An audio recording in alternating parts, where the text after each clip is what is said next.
এই যে বাঘের পা, এইটা হচ্ছে ডান পা, এটা হচ্ছে বাম পা।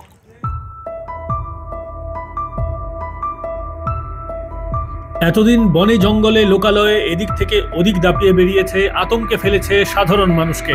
তার চেয়েও বড় কথা, তাকে নাগালে পেতে বন দপ্তরের কর্মীদেরও রীতিমতো নাকানি চোবানি খেতে হয়েছে। সরকারের ভাড়ার থেকে বেরিয়ে গেছে কয়েক কোটি টাকা।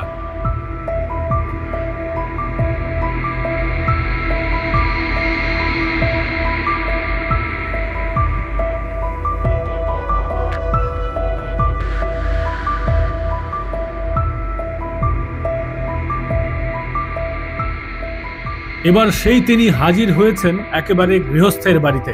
হ্যাঁ, ঠিকই শুনেছেন, গৃহস্থের বাড়ির মধ্যেই ঢুকে পড়ল সুন্দরবনের রয়্যাল বেঙ্গল টাইগার।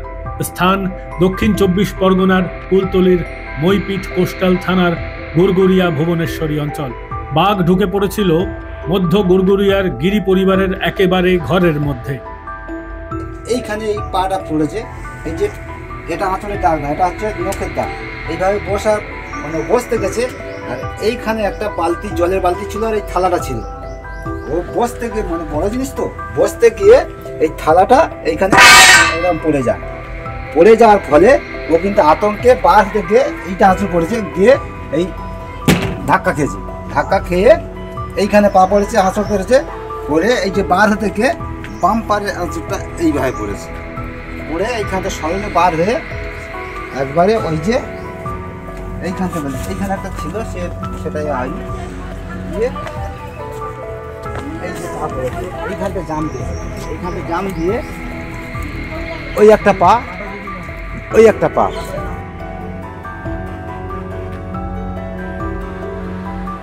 গৃহবধূ দেবিকা গিরি শনিবার রাতে বাড়ির মধ্যে শুয়েছিলেন। 8টা 20 মিনিট নাগাদ টের পান ওই ভয়ঙ্কর ঘটনা। আসুন ওদের মুখ থেকেই শুনে নেওয়া যাক ঠিক কি ঘটেছিল রাতের অন্ধকারে। কালকে তখন 8টা 20 বাজে, এখানে একটা জলের বালতি বসানো ছিল, তার উপর একটা স্টিলের থালা ছিল। এবার ও যে ঢুকে গা লেগে কোনোভাবে হয়তো ওই থালাটা সরে পড়ে গেছে। পড়ে যেতে যে আওয়াজ হয়েছে তুম করে, আমি কিন্তু আওয়াজটা পেয়েছি, আমি জেগে আছি। তারপরে বাচ্চা হয়তো ঘুরে পালাতে গিয়ে এই দরজার গায়ে ধাক্কা খেয়েছে খুব জোরে, দরজার গায়ে একটা আওয়াজ হয়েছে, হতে আমি বলছি কে কে, তখন সে কিন্তু ভয়ে তড়িঘড়ি করে মানে ছুটে পালিয়ে ওইখান থেকে নেমে গেছে। কিন্তু ওর ছিল এখানে ঘাপটি মেরে চুপ করে শুয়ে থাকা। এবার আমরা তো জানতাম না, যদি বাই চান্স বেরিয়ে যেতাম বা থালাটা পড়ে গেছে বলে তাই, না হলে কিন্তু ও ওখানে থাকতো। তখন কিন্তু আমরা বেরিয়ে বললে আমাদের একটা যে কোনো একটা বিপদ ঘটতেই পারতো। কি এসেছিল ওটা? বাঘ এসেছিল, বাঘটা ঢুকেছে, এই যে এখানে পায়ের আঁচড় টাচড় পড়ে আছে বাঘটা। আমি তো প্রথমে ভেবেছিলাম মানে এই বড়া টড়া এসছে। তারপরে যখন আমার শ্বশুর ওই ঘর থেকে লাইটটা মারে, এখানে দেখে না আঁচড় পড়ে আছে, আর যেহেতু চুপচাপ কোনো আওয়াজ করেনি, আমরা তো বুঝতে পারিনি। গতকাল রাত্রে আমি শুয়েছি 8:30টা নাগাদ, বাড়িতে শুয়েছি আমার মেজ নাতনিকে নিয়ে। হঠাৎ আমার বাড়ি থেকে বাঘ ঢুকে ওখানে মানে আওয়াজ করছে। আওয়াজ করার পরে আমি আতঙ্ক হয়ে আমার বাড়িতে দিকে আমার স্ত্রী শুয়েছিল, ও হাত মারছে, মারার সঙ্গে সঙ্গে আমি উঠে পড়ে আমি এ বাড়ি এসে লাইটটা নিয়ে সরাসরি যেখানে আওয়াজটা হয়েছে সেইখানে গিয়ে গ্রিল আছে, গ্রিল থেকে আমি লাইট মেরে। ও তো বাঘ আপনার ঘরের ভিতরে ঢুকেছিল? হ্যাঁ, ঘরের ভিতরে ঢুকেছিল, আমি একটা গ্রিলের ভিতরে আছি। আচ্ছা, ওই পাশে আপনি কি করে বুঝলেন যে ওটা বাঘ? আমি বলি শোনো, আমি যাবার পরে ওই আওয়াজটা যেখানে হয়েছে সেখানে গিয়ে যখন গ্রিলটা ফাঁক করে যখন দেখি যে আঁচড়ের দাগ, আমি তো নদী খালে যাই, তা আঁচড়টা দেখে আমি সঙ্গে সঙ্গে ছেলেকে ফোন বলি, রে বাবু বাঘ ঢুকেছে, তোরা কেউ বার হয়েছিনি, বাঘ এসছে। একই জঙ্গল সংলগ্ন এলাকা, তার ওপর প্রতিনিয়ত মাছ কাঁকড়া ধরে জীবিকা নির্বাহ করতে হয় এই সব পরিবারকে। তাই বাঘের গতিবিধি তাদের একটু আধটু জানাই থাকে। তাই বলে একেবারে ঘরের মধ্যে ভাগ্যচক্রে তারা প্রাণে বেঁচে গিয়েছেন, কিন্তু এখনো আতঙ্ক কাটছে না মধ্য গুরগুরিয়ার গিরি পরিবারের সদস্যদের। বাচ্চা কাচ্চা নিয়ে সংসার, এই তো ছোটো ছোটো বাচ্চা, আমাদের না একটা ভয় তো থাকেই।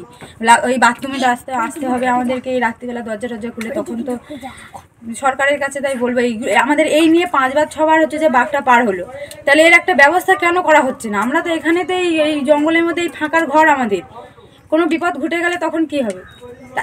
সরকার যেন ভালো মতন একটা স্টেপ নেয়, যেন এই বাচ্চা নিয়ে সংসার আমাদের। হাড় হিম করা কাহিনী বললেও ভুল হবে, বলা ভালো তাদের করুণ অবস্থা।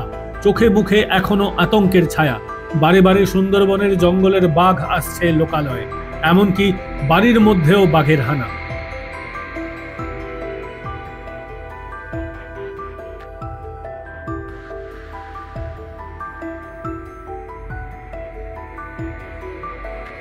রাতে বন দপ্তরের কর্মী ও কুইক রেসপন্স টিমের সদস্যরা এলাকায় এসে ঘোরাফেরা করলেও কুলতলির নগেনাবাদ, পয়লা ঘেরি, গঙ্গার ঘাট, গৌরের চক, নগেনাবাদ, বৈকুণ্ঠপুর, মইপিঠ ৬ নম্বর এই নিয়ে ১৭ বার কুলতলির একাধিক এলাকায় বাঘের দেখা মিলল।